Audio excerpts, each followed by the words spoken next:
වෛශ්‍ය ශුද්‍ර කියලා කියන්නේ සුර කොටසට අයත් පිරිස. ඒ වගේම යක්ෂ නාග වගේ පිරිස අසුර කොටසටයි ගෙනෙන්නේ. සුර සහ අසුර අතර යුද්ධයක් ඇති වුණා. අන්නේ යුද්ධයෙන් පස්සේ කළුතර කොටස් දෙකකට වෙන් වුණානේ. එකක් වේලාපුර කළුතර, ඒ කියන්නේ දකුණු කළුතර. අනිත් එක දේව ශාස්ත්‍රවරුන්ගේ කලාපයේ දේශාස්ත්‍ර කළුතර. ඒ කළුතර උතුර. අද අපි කළුතර උතුරට ආවේ දක්ෂ වෙදදුරෙක් හොයාගෙන.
ඉහළ සිට පහළ දක්වාම ගිරිසිකර අතරින් වනවදුලේ සිසිලසත් අරගෙන වෙනපිඩු නිර්මාණය කරමින් ගලා හැලෙන දියදහරාවේ සුන්දරත්වය තමයි ඔබට දකින්න ලැබෙන්නේ.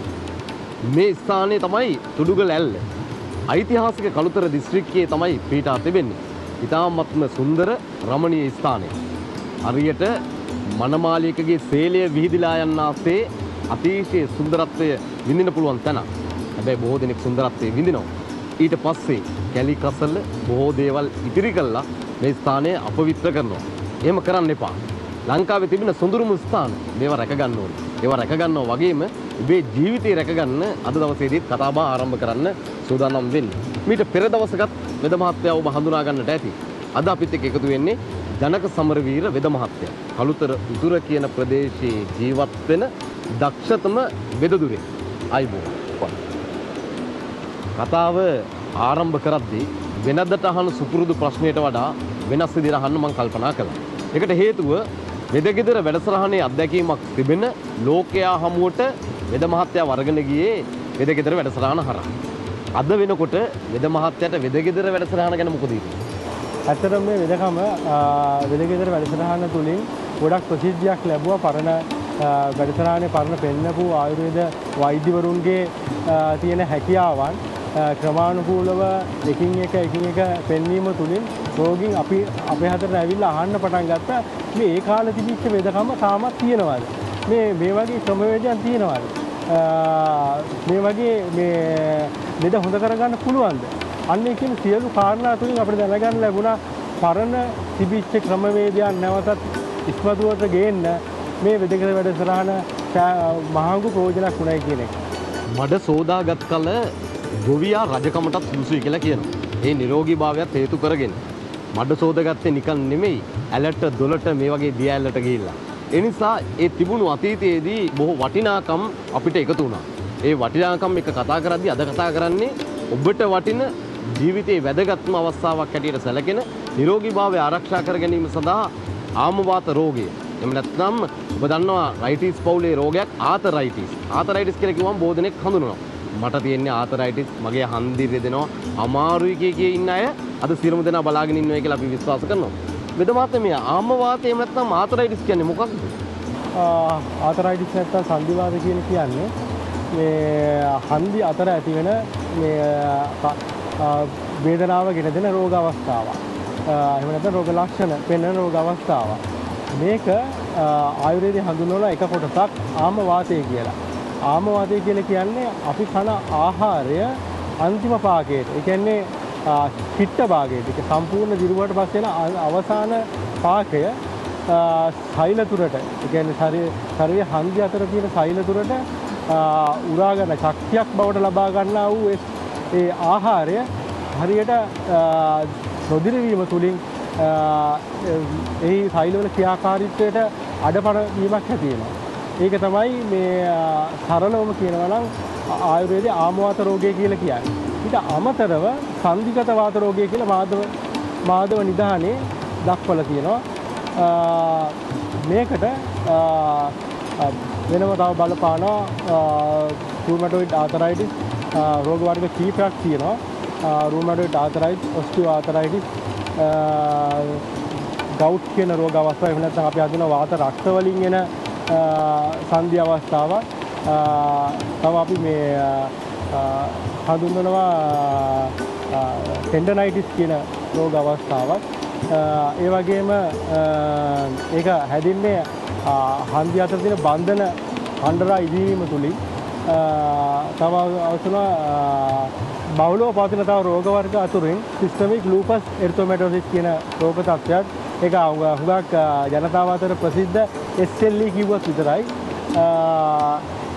මේක මේ රෝග අවස්ථාවත් ආමවාතික කියන්නේ රුමටොයිඩ් ආතරයිටිස් රෝගය හා සමානව ඇති වෙන මේ රෝග අවස්ථාවක් වශයෙන් හඳුන්වන්න පුළුවන්. ෆයිබ්‍රොමයලජියා කියන තව රෝග අවස්ථාවක් තියෙනවා. ඒ අවස්ථාවත් මොළයට ඇතිවන රසායනික පදාර්ථ ඇතිවීම වැඩිවීම තුළින් ශරීරයේ කියන්නේ අස්ථියක් හඬරාවක් හා සම්බන්ධ වෙන තැනක ඇතිවන වේදනාව. හුඟක් මේ ලෙඩුන්ට රාත්‍රියේදී ඇතිවන අධික වේදනාව විශේෂයෙන් කොඳු යට පෙළ ආශ්‍රිතව අධික වේදනාවක් නැති වෙනවා. ඊට අමතරව තව කියන්න පුළුවන් සොරයිසිස් ඔෆ් ආතරයිටිස්. ඒ කියන්නේ පොතු කබර කිතිබ කියලා ආයුර්වේදයේ හඳුන්වන කිතිබ එක්ක බැඳුණු හැමේ දිරීමේ ස්වභාවයක් එක්ක ඇති වෙන හන්දි වේදනාව. මේකත් මේ ආමවාතික මේ රෝග ගණයට වැටෙනවා. ජීවිතයේ සුන්දරත්වය අත්විඳින්න පුළුවන් තැනක්. පෙනපිඩු අතර සැඟවිලා මොහොතක් කිමිදිලා සතුට විඳින්න, සුවය විඳින්න පුළුවන් ස්ථානයක්. ජීවිතයේ සුවය නැති කරලා දරන්න වෙන වේදනාව ඉවසා ගන්න නොහැකිව අනේ පුතේ මේක මගේ කරුණයක් කියපු අම්මලා මට ඕන තරම් හමු වෙලා තියෙනවා. එතමාත් මේ හන්දි ඉදිමිනෝ වේදනාකාරී ජීවිතේ එපා වෙනවා. මේකද මේකේ රෝග ලක්ෂණ? ඔව්, ප්‍රධාන රෝග ලක්ෂණ තමයි හන්දි ඉදිමින එක. ඊට අමතරව දැන් මේක හැදෙන්න වේදනාවක් එන්නේ මේ හන්දි අතර තියෙන පටක. ඒ කියන්නේ ඇගේ තියෙන සුදුරු ද්‍රාවණ ප්‍රමාණයට වඩා වැඩි වෙනවා. වැඩි වීම නිසා මේ හන්දි වල තියෙන මේ සියුම් පටක සාධනයට ලක් වෙනවා. එම නිසා මේ ඒ ප්‍රදාහයටපත් වෙච්ච සාධනයට ලක් වෙච්ච මේ පටක තුලින් විශේෂ රසායනික පදාර්ථයක් මේ හන්දි අතරට එනවා. ඒ රසායනික පදාර්ථය නිසා තියෙනා වූ හන්දි අතර තියෙනා වූ විශේෂ ස්නායු තන්තු මගින් මොළයට මේ වේදනාව ඉක්මනින් දැනුනවා. එහෙනම් මේ ඇතුලේ තියෙනා වූ සංදි කුහර ඇතුලේ තියෙනා වූ මේ පටක කාදනයේ ලක්වීම වැඩිවීම තුලින් වේදනාව අධිකව දැනීම සහ එහි ඉදිමීම ප්‍රශ්න ගතිය, රත්පැහැ ගතිය, උණ ගතිය වගේ රෝග ලක්ෂණ දැනෙන්න පුළුවන්. ඉරට හඳට ගහට ගලට වැඳපු මිනිස්සු හැටියට අපි බොහෝ දේ විශ්වාස කරනවා. ඒ විශ්වාසයත් එක්ක ගින්න කියලා කියන්නේ බොහෝ වෙලාවට අපිට නැතුවම බැරි දෙයක්. බඩගින්න ඇති වුණාම මේ රෝගී තත්ත්වයට එක්තරා හේතුවක් වෙනවා කියලා කිව්වොත් ඔබ සමහර විට පුදුම වෙයි. ඔබ ගන්න ආහාර තමයි එක්තරා විදියක මේ රෝගය ඇති වෙන්න මූලික හේතුවක් බවට පරිවර්තනය වෙන්නේ. මේ හේතුවත් එක්ක ආතරයිටිස් කියන රෝගය, එහෙම නැත්නම් මාම වාතය කියන රෝගී තත්ත්වය මෙද මාත්‍යා තවදුරටත් පැහැදිලි කරනවා නම් අපිට කියන්නකෝ මේ රෝගයත් එක්කම තව හේතුත් ඇති වෙන්න පුළුවන් නේද? ඔව්, තවත් හේතුන් ඇති වෙනවා.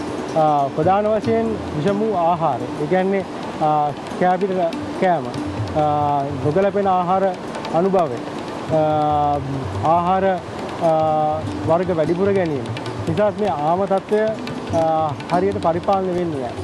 ඒ හේතු තත්ත්වය උඩත් මේ රෝග තත්ත්වයන් ඇති වෙන්න පුළුවන්.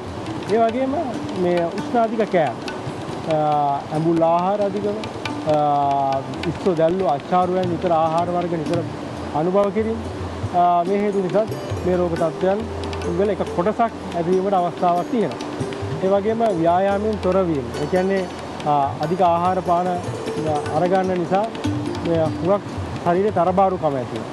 තරබාරුකම නිසා ශරීරයේ ප්‍රධාන කකුලේ හන්දි වලට තමයි බර උතුලන්න හම්බෙන්නේ. එහෙනම් මේ හන්දි අතර තියෙන කාට්ලේජ් ගෙවීම් තත්ත්වයක් ඇති වෙන්න පුළුවන්. නිතර සිතගෙන සිටීම තුළ.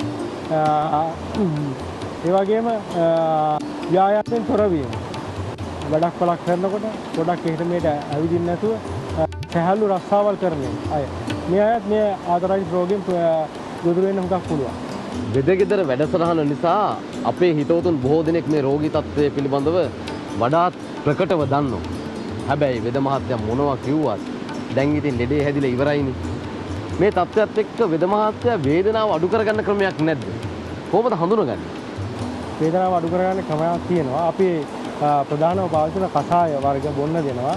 ඊට අමතරව ගුලි කල්ක වර්ග දෙනවා. ආමවාත රෝගයේදී විශේෂ වූ මුල් අවස්ථාවේ පත්තු වර්ග දෙනවා ඉදුම අඩු කරන්න සහ වේදනාව අඩු කරන්න. ඊට අමතරව මේක හොඳ තත්ත්වයකටපත් වුණාම ක්‍රමානුකූලව ඒ සංදි අතර තියෙන මේ කාටිලේජ් වල තියෙන අක්‍රමිකතාවයන් නැවත ප්‍රතිසංස්කරණය කරන්න තර්පණ රූක්ෂ අභ්‍යංග දෙන විශේෂයෙන් අපි මේ කුරුම්බ ලොඳ වලින් හදපු පත්තු වර්ග තියෙනවා. ඊට අමතරව අපි පාවිච්චි කරනවා වෙනත් වූ ස්වේද කර්ම වර්ග. ඒ කියන්නේ ස්ටීම් බාත් කියලා කවුරුත් දන්නවා ඇති. ස්ටීම් බාත් ස්ථානිකව ඇතිවන වේදනාවන් සඳහා අපි පාවිච්චි කරනවා නාඩි ස්වේද ක්‍රම. ඒ ස්වේද වර්ග දෙකක් අපි විශේෂයෙන් එක එක රෝග ලක්ෂණ අනුව ඖෂධ වර්ග වෙනස් කරලා අපි පාවිච්චි කරනවා. තවත් අපි තෙල් අභ්‍යංග වර්ග කරනවා මේ හන්දි ආශ්‍රිතව විශේෂ රූක්ෂ තෙල් වර්ග පාවිච්චි කරනවා. ඒ වගේම මේ කැක්කුම වේදනාව බොහෝ අඩු වෙනවා.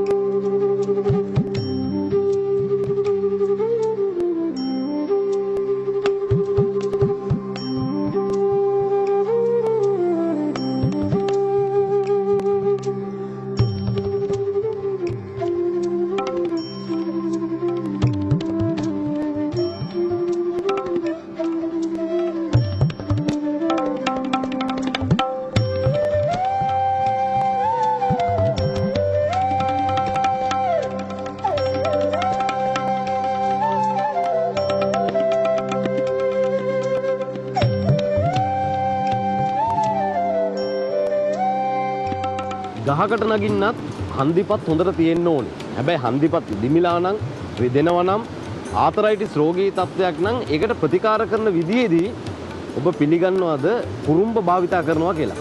කුරුම්බ වලින් පත්තුවක් හදනවා. එතන මාත් අන්න එක පැහැදිලි කරමු. විශේෂයෙන් මේකට ගන්නවා කුරුම්බ ගෙඩියක ඇතුලේ තියෙන ලොඳ. ඒක හූරලා අරගෙන හොඳට හීනෙට අඹරනවා. ඊට අමතරව කළුදුරු ඉඳුරු ගම්බිරිස් පිප්පිලි වරා මුල් මේ වගේ ಜಾති අසමෝදක මේ අපි අරලා හොඳට අඹරනවා. අඹරලා මේ කුරුම්බ ලොඳත් එක්ක හොඳට අඹරලා කබලක දාලා හොඳට රත් කරනවා. රත් කරලා මද උණුසුමෙන් වේදනාදී සංදිවල තර්පණයක් වශයෙන් තර්පණ රූක්ෂ ඖෂධයක් වශයෙන් අපි මේ හන්දිවල යොදනවා. ඉරුගේ කිරණ ගලා ඇවිදී. හැබැයි සීල් සුලන් දහරාවක් ඇඟ දැවටෙනවා. පුදුමාකාර සනීපයක් දැනෙන්නේ. අන්නේ සනීපයේ වගේම සුවයක් අත්පත් කරගන්න ආතරයිටිස් රෝගී තත්ත්වයේදී අර ස්වේද කර්ම ඒ වගේම තෙල් ගානේ දැන් මේව ගැනත් එද මහත තවදුරටත් පැහැදිලි කරගනිමු. මුලින්ම අපි සංධි ආශ්‍රිත වේදනාවල් වලට තෙල් අභ්‍යංගයක් කරනවා. තෙල් රූක්ෂ වර්ගයේ තෙල් වර්ග මේක මේ හන්දියට ක්‍රමානුකූලව වක්කලවා රවුමට ආකාරයට ඔබට දැක ගන්න පුළුවන් මේ තෙල් අභ්‍යංග කරන විදිහ. ගවුමට ආකාරයට තෙල් අභ්‍යංග කරනවා. ඊට මුළු ශරීරයේම වාත කෝප තත්ත්වයක් එක්ක ආමාශ තත්ත්වයක් තියෙනවා නම් අපි මුළු ශරීරෙම තෙල් අභ්‍යංගයක් කරලා අපි ස්වේද කර්මයක් කරනවා. ඒ ස්වේද කර්මය කරන්නේ විශේෂිත රෝගියාගේ දෙවලට තියෙන රෝග ලක්ෂණ අනුව ඖෂධ පොළ වර්ග, මුල් වර්ග සහ පොතු වර්ග අපි එකතු කරලා ලොකු අපි ගාව තියෙනවා ස්ටීම් බාත් කියන ප්‍රතිකාර ක්‍රමය. ඒකත් අපි මේ අතරට කරනවා. ඊට අමතරව රෝගියාට ඒ කියන්නේ ආහාරයේ සම්පූර්ණ දිරවීම අවස්ථාවටපත් වෙන්න කසාය සමග තෙල් වර්ගයක් සමහරක් අවස්ථාවලදී අපිට දෙන්න අවස්ථාවක් එනවා. ඒක ස්වේදයෙන් පස්සේ විරේක කර්මයක් වශයෙන් අපි හඳුන්වනවා. ඊට අමතරව ස්ථානිකව ඇතිවන වේදනාවල් වලට නාඩි ඡේද ප්‍රතිකාරයේ අරහා සමානව කොළපොතු මුල් වර්ග එකතු කරලා තෙල් අභ්‍යංගයක් කරලා හන්දි ආශ්‍රිතව නාඩි ඡේද ප්‍රතිකාරයක් කරනවා. වෙද මාත්‍යා කතාවට කියනවා සමහරු වැඩේ නම් එලකිරි කියලා. හැබැයි එලකිරි භාවිතා කරලා පත්තුවක් හදලා එහෙම නැත්නම් කිරිබතක් හදනවා කියලා කිව්වොත් ඔබ විස්මයටපත් වෙයි. එලකිරි භාවිතා කරලා හදන කිරිබත ගැන පැහැදිලි කරලා කොහොමද සුවපත්භාවයත් කරන්න කියලා කියන්නේ. අතරමලන්නේ මේක අපි ඉස්සලා කිව්වා වගේ ආමවාත රෝගයට නෙමෙයි පාවිච්චි කරන්නේ.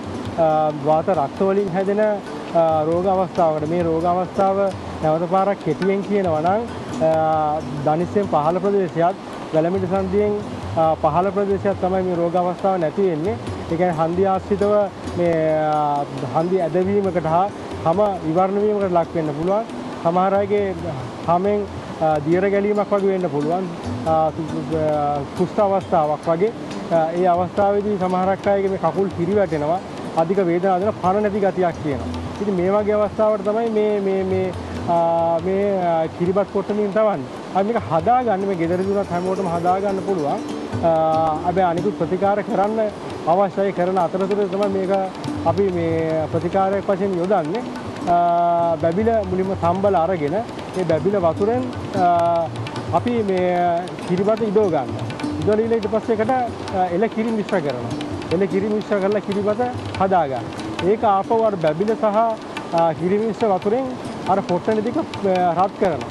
රත් කරලා විශේෂයෙන්ම අපි තෙලක් අභ්‍යංග කරලා ඒකෙන් තවනවා. තවලා ඊට පස්සේ ඒ රෝගියාව ඒ කිරිබත් එක නැවත කකුල් සහ අත්වල උලලා විනාඩි ගාණක් කියලා නැවත සෝදනවා. ඒ වගේ මේ ප්‍රතිකාර ක්‍රම දින කිහිපයක් කරනවා. කෙරුවාට පස්සේ තමයි මේකේ විශේෂ සුවයක් ලබන්න පුළුවන්.